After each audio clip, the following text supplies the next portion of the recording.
Hello, welcome to another episode of the Healthy Self Podcast. Look off into space when I'm not sure exactly what to say. Episode 11, officially, if I just want to keep everything going in my channel. And this episode, I'm going to be talking about getting our house ready for the sitters, cleaning up and keeping the animals separated. We've got some aggression going on with our two male cats. Let's see. We're also going to be talking about Kayler and Amanda getting married. I'm excited to go celebrate with them. Some video compilations that I need to complete and some additions to my assignment draft as I'm in school to get another credential. And this week I've got some planning to do for missing a few days of work due to the wedding. And then finally, I wanted to give a big thank you to Dr. Shira for suggesting the book Permission to Feel by Mark Brackett. And most likely I'll be kind of talking about the mood meter as I kind of go through the different things going on. So this is another episode of the Healthy Self Podcast, trying to start over with the commitment to continuing to produce episodes. So let's get started. Okay, so first I'm going to talk about the quadrants of the mood meter here, and this all comes out of the book Permission to Feel by Mark Brackett. So up in the top right hand corner, that's the yellow area, and that indicates high levels of pleasantness and energy. You'll notice that the axes, the bottom axis, the X is pleasantness, and the Y-axis going up and down is energy. So yellow quadrant is high levels of pleasantness and energy, characterized by happiness, someone being excited, optimistic. You can tell that they might feel this way by noticing their erect posture. Their eyes might be sparkling, and they seem energized and ready for whatever they have going on. If we look straight over to the left, that's where there's high energy but low pleasantness. That's the red zone, and someone might feel angry or anxious or frustrated, even scared. But they can also feel passionate about something and assertive and competitive. You might tell that they're in the red by their body being really tense, maybe shallow breathing, their heart could be beating fast. They might have furrowed or raised eyebrows. When you're getting ready to win in a competition, you might be in the red zone. Or you might be having a sense of justice, getting ready to defend somebody who needs your help. Let's move down to the right. That's the green section. That's characterized by high pleasantness but low energy. That's where someone feels peaceful and contented, serene, mellow. Kind of your body would be at ease. You might be breathing slowly, could have a gentle smile, and the general feeling is being safe and secure. And then as we move over to the blue to the left, that's characterized by low pleasantness and energy, associated with sadness, apathy, depression. A lot of times that's where empathy and concern might live. You can tell someone's in the blue zone if they're gazing down, they might be frowning, their body could be slumped. They probably have a desire to retreat from wherever they're at, desire to disappear. But also, that's where you might be living if you have the desire to comfort somebody who's had some sort of misfortune. Let's see. So I'm kind of going on some examples from the book to just share some of those. One example that they used is up in the red zone. Say you're at the airport, you just realized you don't have a laptop. Ugh, anger. And then it might drop down when you come to the realization that, oh no, I don't have it for the presentation. So just an example from the book on how you could move from one quadrant to the next when thinking of the same thing that's going on with you. And I think I came up with this one, but Saturday morning in a garden might be a nice green area. So I don't want to go too much into the actual book right now. I just wanted to give an introduction on those quadrants. And I'm going to kind of skip through some of my notes here. I will say that the book walks us through a really nice acronym called RULER, where the first R stands for recognizing, and that's what the introduction that I gave is. It's recognizing which quadrant you're in, given some feelings, whatever feelings you have. And then the next acronym would be U, and that's understanding.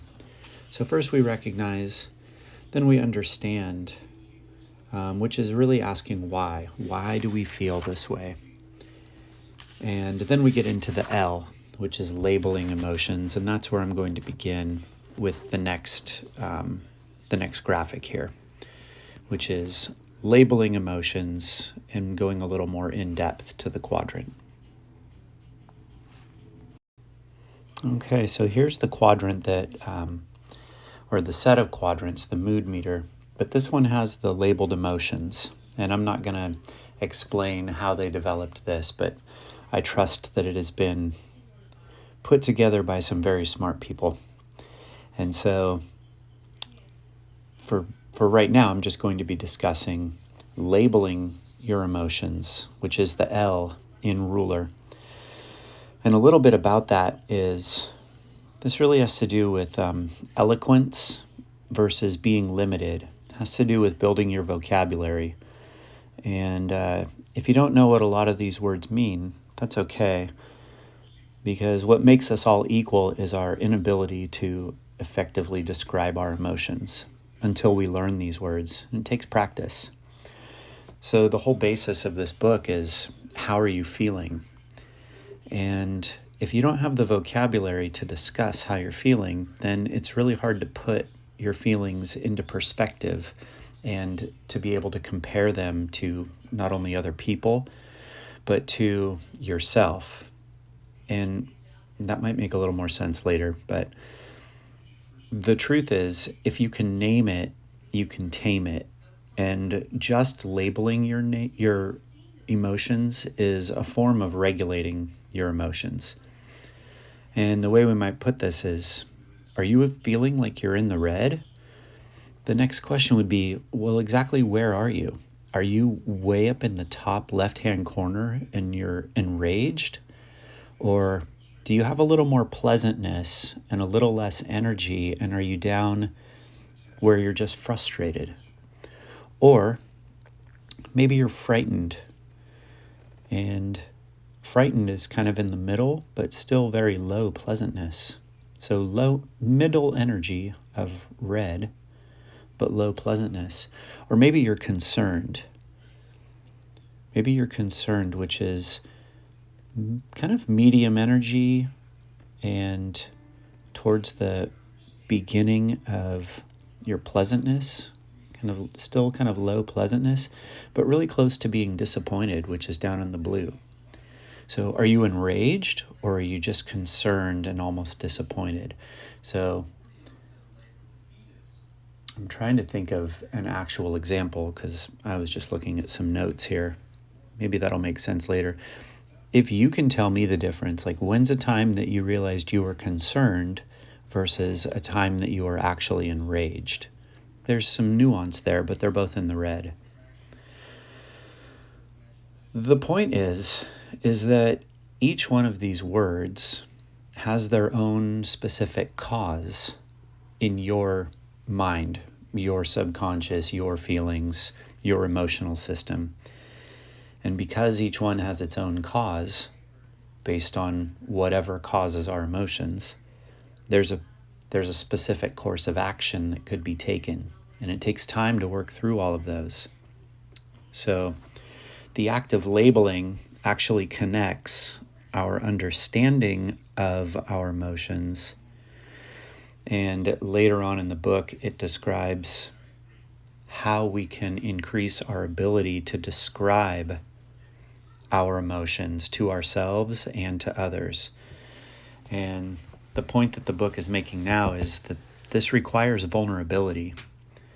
And in our culture, vulnerability is kind of difficult to bring yourself to have. It's not fun exposing your flaws. But feelings should not alarm us. And it would be nice to be able to feel your feelings. So the next little section of the book goes into different phrases that are actually unhelpful, that are part of our culture, and they create distance from our words. Things like, I'm feeling on top of the world, or down in the dumps, or happy as a clam. And the book says that these are not really accurate, and they distance us from our words. So 4 reasons that we should be using precision, and how the precision of labeling our emotions would benefit us is that it'll give us an accurate mental model and the ability to compare some emotions to other emotions. It can also allow others to empathize with us and meet our needs if they understand the vocabulary that we're speaking. It also helps us to empathize with each other, and ultimately it helps us connect with others through a story, because each of these emotions has a story attached to it in your own head. Anyway, that's my understanding of it. So, keeping all of that in mind, I'm going to discuss what I have going on for this episode of the Healthy Self Podcast, because this Healthy Self Podcast is really just me trying to work out all the thoughts in my head. And hopefully I'll say something that connects with you, and then maybe we can establish a conversation or something like that. So, I said we were going to be getting the house ready for the sitters. Quite a bit of work to be done. We have a couple different litter boxes around the house. And if I'm honest with myself, I'll pull out my mood meter here. Take a look. If I'm honest with myself, I'm actually up in the yellow. I'm pretty energized to be able to get the house all cleaned up. So that's not an issue. But I'm kind of irritated. I'm over in the red regarding our cats and what's going on. So freaking Albus started attacking the other cats just kind of out of the blue the other day. And although I am also kind of worried that it's going to take a really long time, right now I'm just kind of irritated, annoyed, and peeved, actually, that I have to keep them separated, and we're going to have house sitters that need to continue the separation, because it's a real pain in the butt to keep these cats separated, but keep loving each of them. So that's kind of annoying. So I'm kind of up in the red about that, but I'm not super high energy about it. It's almost kind of like draining. That's pretty low energy there. It's just takes it out of me. Anyway, let's move on to something better. Kayla and Amanda are getting married. We're excited to celebrate with them. I'm imagining myself being in our location, and it seems like it's going to be really inspiring. I'm very optimistic, so I'm up in the yellow about it, very enthusiastic. For them, when I'm thinking of, that was for me, but I'm thinking of them, I'm all the way up to like festive, exhilarated, ecstatic. I'm so stoked for them. They're awesome people, and who knows, maybe they'll be guests on here someday. So that's my nephew and his fiance. Let's see. Something else. I have video compilations to complete. So I'm in school right now through National University, and I have some classroom videos that I took that I have uploaded to the wrong place. And I'm down in the blue about that. I'm very disappointed because whenever it comes to following directions, I seem to screw things up because I usually get worried. I get up in the red when I have an assignment to do, and I go all the way down to low pleasantness and start feeling anxious. And then when I make a mistake, I say, see, I knew I was going to make that mistake. And then I start getting actually almost all the way up to livid. I get furious and then panicked and stressed.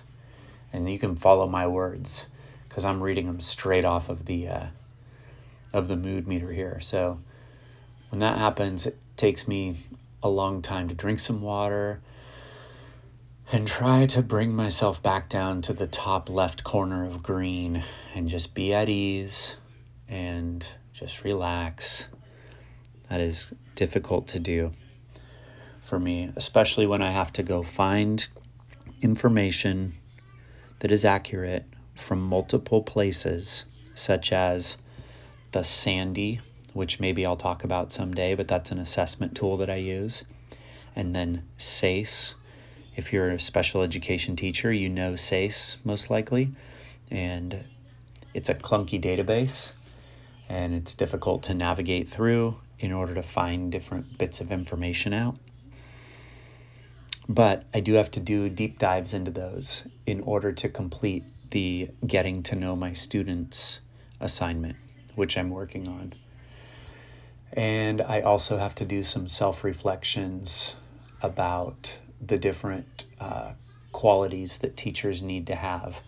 And once I actually start doing those, I get into the yellow-green area, and I feel content and hopeful and happy and proud when I start thinking about teaching and getting better at that craft. So that doesn't bother me so much. It's more about putting my videos in the right place and pulling accurate information out of the databases. I don't know why that's so frustrating for me, but it must have to do with some stuff that happened a long time ago.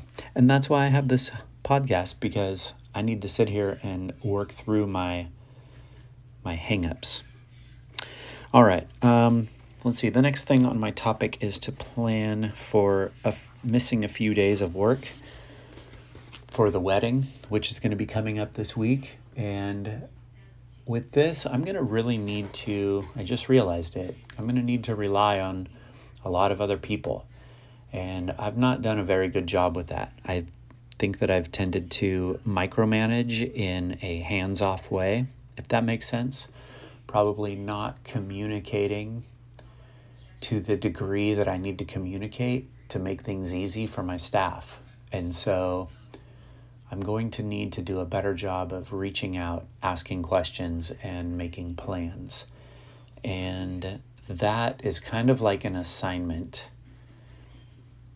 But what happens when I work on starting to plan is I start getting down in the blue.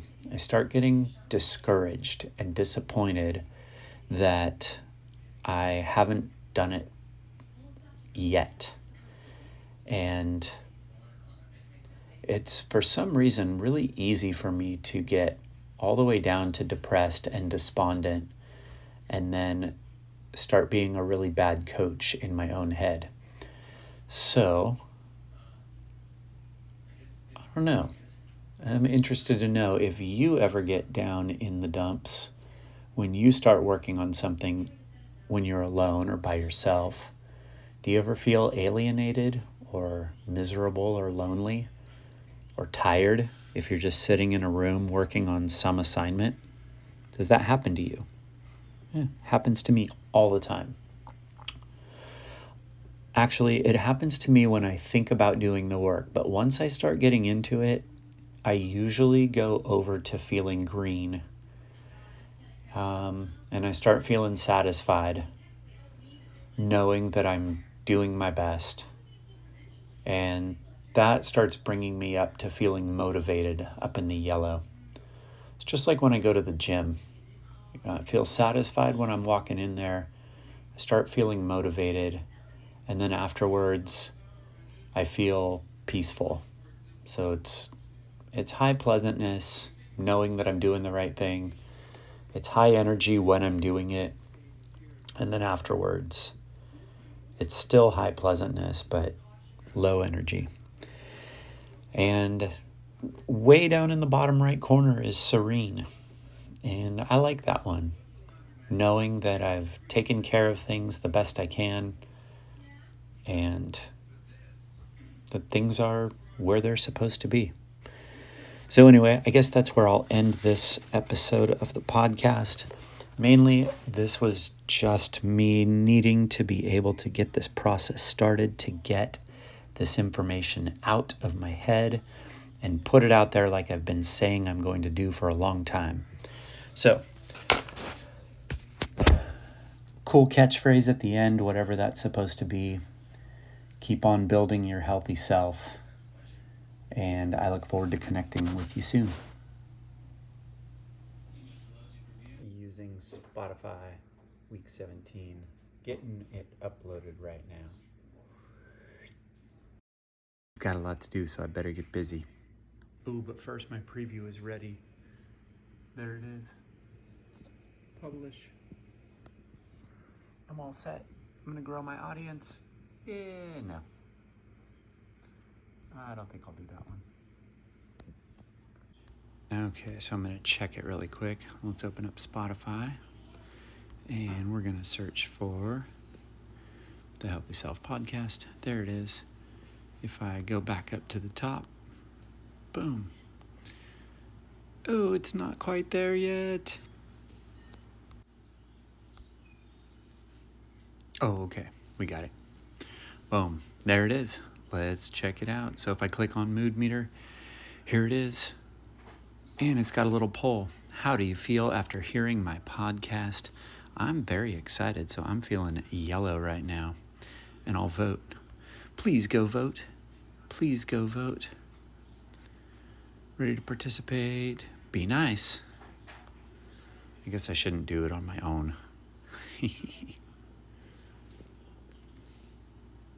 Ooh, it is a video episode, though. Go check it out.